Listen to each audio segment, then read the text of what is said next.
l'Académie de l'éloquence de l'IFG Executive Education présente le tour de la culture générale en 80 notions par Éric Cobast. Saison 5, les idées politiques. Le préfixe « a », « an », est un préfixe privatif.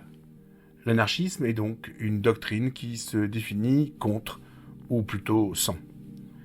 Fondée sur la négation du principe d'autorité dans l'organisation sociale et le refus de toute contrainte découlant des institutions basées sur ce principe, l'anarchisme a pour but, en effet, de développer une société sans domination, sans exploitation. Une société où les individus coopèrent librement dans une dynamique d'autogestion. Mais attention, il ne faut pas confondre. Il ne faut pas confondre, en effet, anarchie et anarchisme. Le second mot, anarchisme, envoie donc à une doctrine, laquelle rejette toute forme d'intervention de l'État dans la vie des individus et au-delà toute manifestation de l'autorité.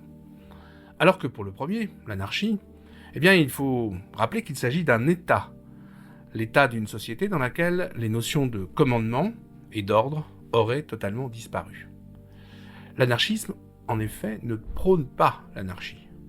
L'anarchisme ne prône pas le désordre. En 1840, dans Qu'est-ce que la propriété, Proudhon, qui se déclare anarchiste, précise ce que l'anarchisme promeut. Il dit, je cite, « Une forme de gouvernement sans maître ni souverain. Une forme de gouvernement. » En fait, ce que vise l'anarchisme, c'est l'émancipation individuelle et collective. Alors, comme pour le libéralisme et le socialisme, il est plus raisonnable ou plus réaliste d'évoquer les anarchismes plutôt que l'anarchisme. Il est plus rigoureux, en effet, de parler au pluriel. En 1928, Sébastien Faure, dans la synthèse anarchiste, définit ainsi 4 grands courants qui vont cohabiter tout au long de l'histoire du mouvement. Tout d'abord, l'anarchisme individualiste, qui insiste sur l'autonomie individuelle contre toute forme d'autorité. L'anarchisme qui envoie aussi au socialisme libertaire, c'est la deuxième forme. Le socialisme libertaire qui propose une gestion collective, égalitaire de la société. Et puis il y a le communisme libertaire, celui de Louis Blanc, qui prétend partir du besoin des individus pour ensuite produire le nécessaire afin d'y répondre. Et enfin, l'anarcho-syndicalisme, qui fait du syndicalisme, c'est-à-dire de l'engagement des travailleurs sur le lieu de leur travail, un moyen de lutte et d'organisation de la société. Alors, je viens de dire à 2 reprises l'adjectif libertaire, utilisé comme synonyme de l'adjectif anarchiste. Libertaire, c'est en effet un néologisme qui est créé en 1857 par Joseph Desjacques pour insister sur la dimension égalitaire, libertaire, égalitaire, la dimension égalitaire de cette requête de liberté qui est portée par l'anarchisme.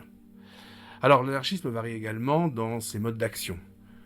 Il y a un anarchisme insurrectionnel qui englobe autant les mouvements organisés que les mouvements individualistes cherchant à détruire le système autoritaire avant éventuellement de reconstruire.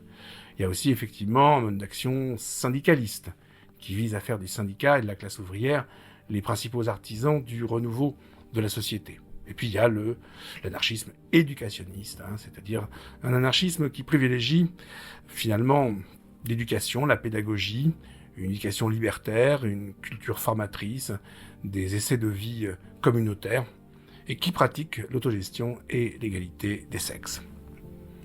Alors, à quoi conduit l'idéologie anarchiste ? Que retient-on de cette poussée anarchiste en Europe au XIXe siècle, en dehors évidemment des attentats terroristes et de la propagande par les faits ? On retient 3 apports. D'abord, des expériences d'autogestion originales et qui sont effectivement riches de perspectives. On retient aussi une mobilisation pour la libération de la femme et pour l'émancipation sexuelle. Et puis enfin, et c'est une nouveauté, c'est particulièrement intéressant quand on met en perspective donc l'héritage de l'anarchisme avec notre présent, on retient aussi une aspiration réelle, une aspiration écologique, à un équilibre entre la ville et la campagne, entre l'homme et la nature. C'était le tour de la culture générale en 80 notions par Éric Cobast. un podcast proposé par l'Académie de l'éloquence de l'IFG Executive Education.